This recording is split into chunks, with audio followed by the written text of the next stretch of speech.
Welcome back. I'm Randy Buehler. I'm here with Brian David Marshall, and we are ready for the semifinals of the 2005 World Championships.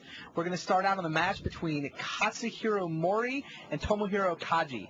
They're both running the deck of the tournament, in my opinion, the Gazi Glare deck that the Japanese team put together. It's green-white, it has Vitsugazi City Tree, it has Selesnya Guildmage, builds up a bunch of tokens, Glare of Subdual, comes out, locks down the game. Their mirror match is it should be interesting. It could go either way because obviously it's a mirror match. The other semifinal, Akira Asahara versus Frank Karsten. Looks like the players are ready to begin, so let's go see who wins the semifinals of the World Championships.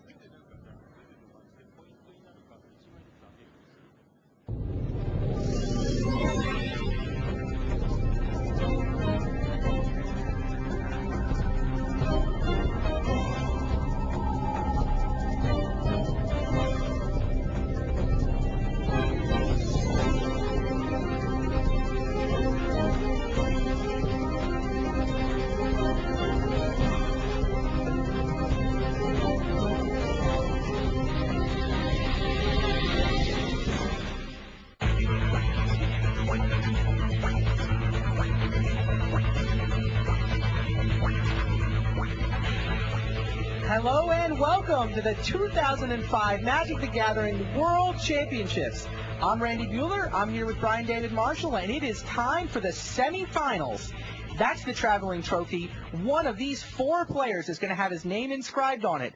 Will it be Katsuhiro Mori, the Japanese Rookie of the Year, sort of the first big title that country ever won on the international level? He's playing Tomohiro Kaji, another great Japanese player. That's the match we're going to start on. We're also going to be bringing you coverage of Akira Asahara and Frank Karsten.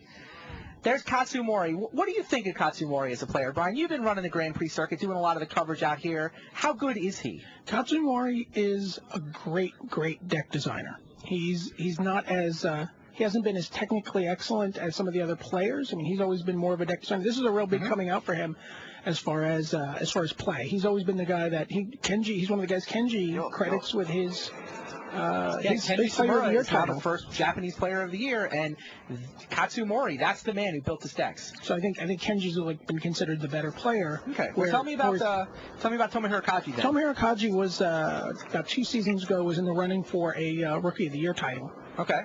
He's been a fixture on the Grand Prix circuit. Has recently won a Grand Prix, and he's just a great player, really interesting deck designer.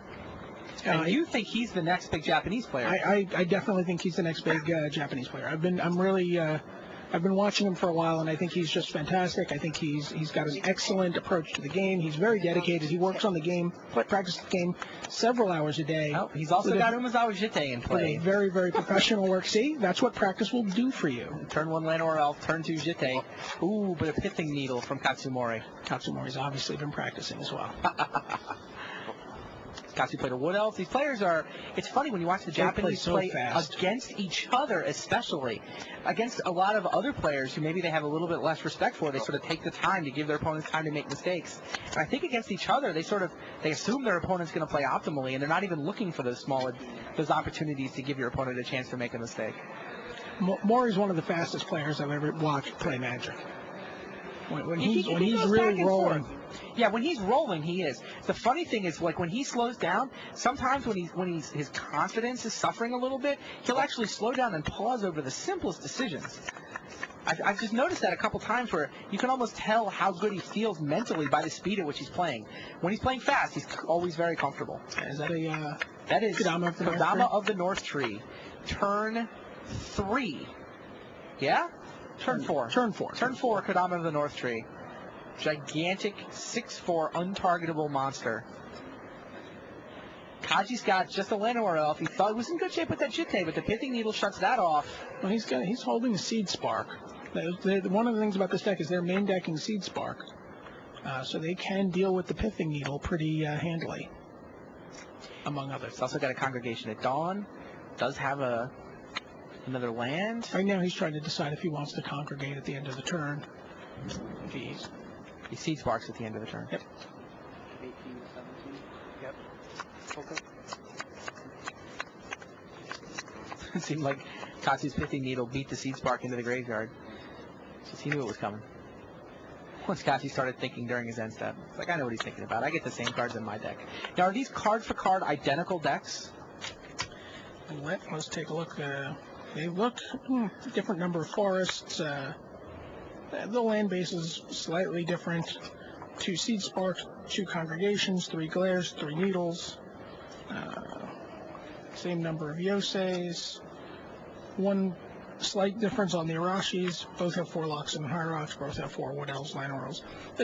There's subtle differences, but I mean it's 1 or 2 So cards. Like 1 or 2. But what are the 1 or 2 cards?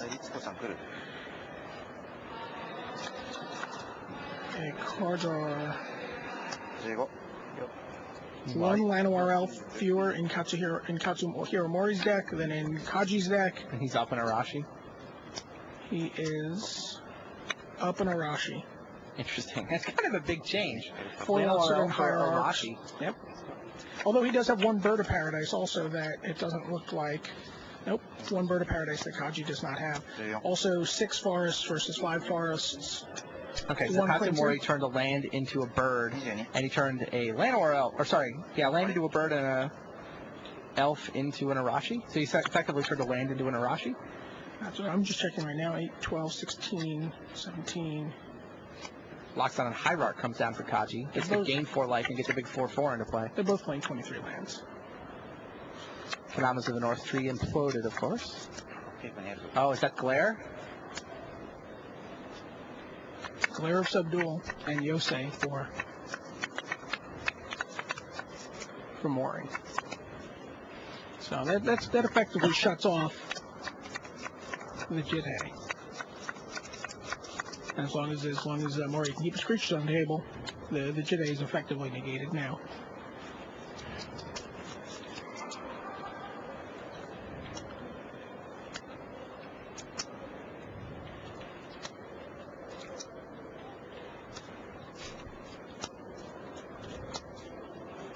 Have we gotten a look at Kaji's hand? I have not. Yeah, Kaji's got nothing better to do than equip the Jite. Well, he gets into 5 by doing that. Yeah, because he does have Mori down to 9. Maybe that's worth spending the mana on. And then here comes another Elf. Oh, and a Pithing Needle. Pithing Needle on Glare of Subdual. Glare of Subdual. Pithing Needle in the mirror match has got to be weird. It's like, I have that card in my deck too, but yours is in play, so...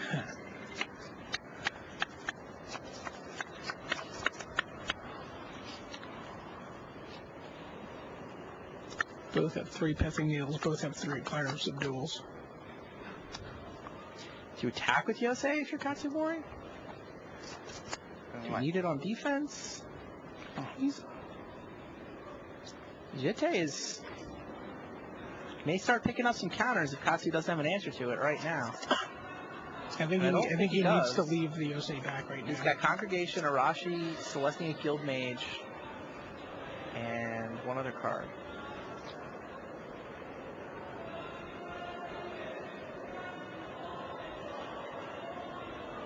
Thinking about just playing Arashi, having an additional fatty on the board. It's not bad. Or maybe he's thinking about cycling it, killing his Yosei, and tapping the board down for 2 turns. Yosei swings. Yosei.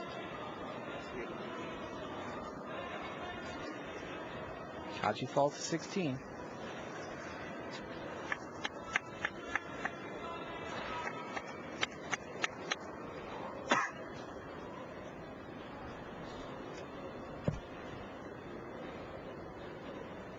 These players must be so mentally exhausted by the end of this season. They've been playing so many matches of Magic, so many Grand Prix on the Japanese circuit, lots of gift decks.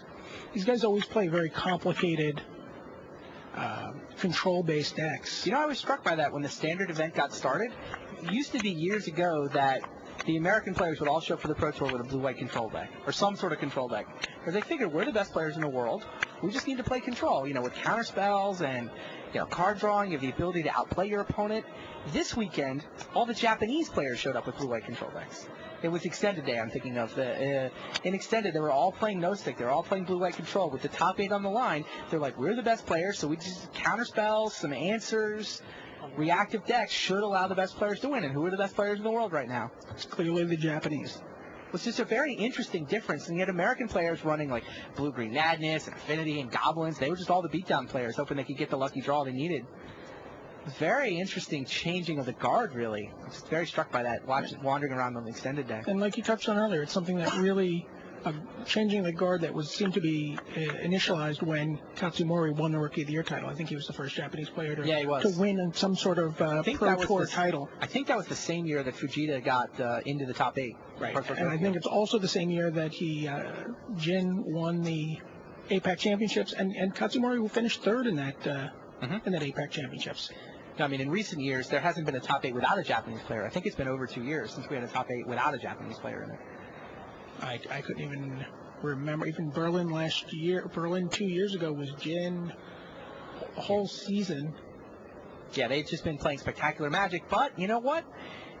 Until this weekend, they had not won a Player of the Year race. Had not won World Championships. They've still not won a World Championships, either the individual or the team competition. This weekend could be the final and ultimate coronation of the nation of Japan as the Magic powerhouse that many people have sort of been suggesting maybe it is. A couple hours from now, we may be saying definitively Japan is the Magic powerhouse. And the first sweep by a nation since 2000. Yeah, that's kind of interesting. No country has ever swept Player of the Year, World's Team title, World Individual title, with the exception of the United States. Right. 2000, when John Finkel ran the table. I believe the USA's done it several times. Oh, really? I think so. Well, I believe they've done it more than once. Run through the years. 97, 98, Finkel was Player of the Year. Selden was World Champion, and the U.S. team won. Okay. Slemmer won the year before that. I mean, I think year 2 they might have done it too. Like the first Player of the Year Long was Player of the Year? No, Schlemmer won Worlds that year. The U.S. has done it at least twice. I would guess 3 times. But nobody else has ever done it. The closest anyone came was in Berlin, where Kai Buda was the Player of the Year, and Daniel Zink wound up winning Worlds. The German team was actually playing for the World's team title, but they were defeated by Team USA. It could have that same setup today. It could be Team USA trying to preserve the uniqueness of American domination of Worlds. Right. And then until Gadiel's Pfeiffer won Philadelphia, that was the last big win by an American at a high-level event. Is that correct? Yeah, they hadn't won. Yeah, they hadn't won a Pro Tour since Team USA. Justin Gary getting that monkey off his back finally. It was the last international title the U.S. won until Gadiel.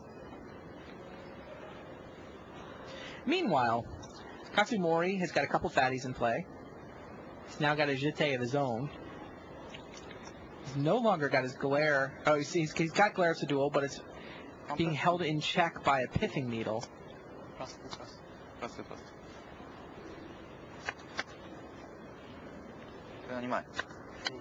sorry, I missed how he killed Kaji's jeté.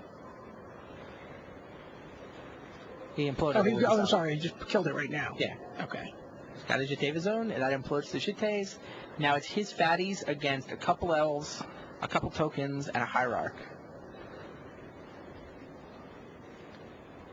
He's behind on the life race though, even though he's got the bigger guys right now. Mm-hmm.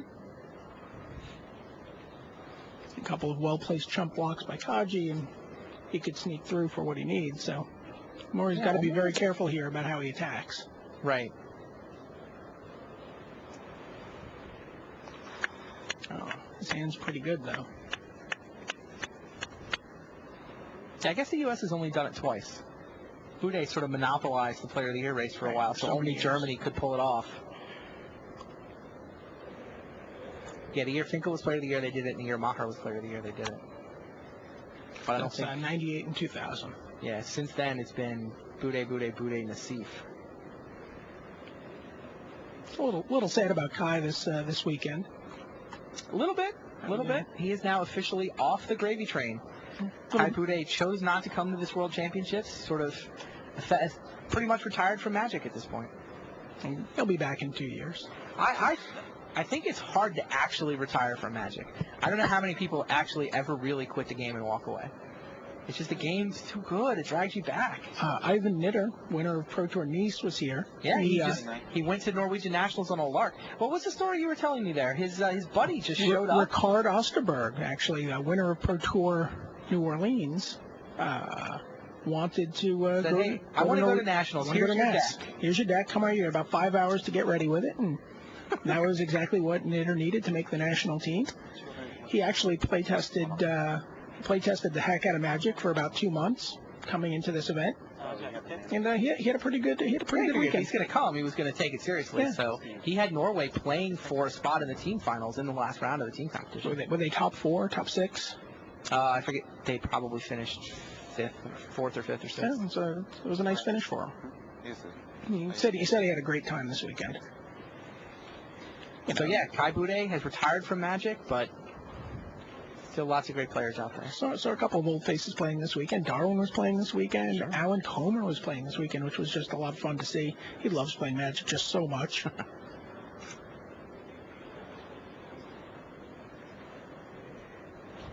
Karsten's. It sounds like Karsten's up one game at the other table. He had a really interesting strategy he was talking to us about in the over lunch.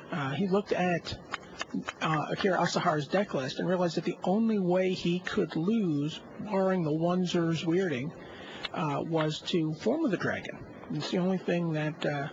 Yeah, Asahara is playing an Enduring Ideal deck. His only victory conditions are Form of the Dragon and potentially Confiscate.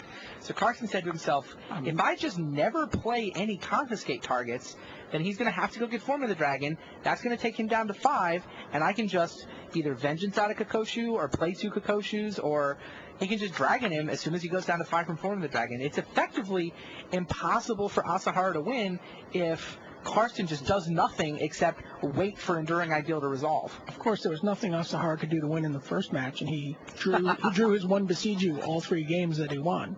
Well, and that was enough for the win. No, he did not solve Karsten's Game 1 strategy. Game 1, it sounded pretty overwhelmingly in Karsten's favor. Yeah, no, it's pretty smart. Karsten solved that matchup really nicely.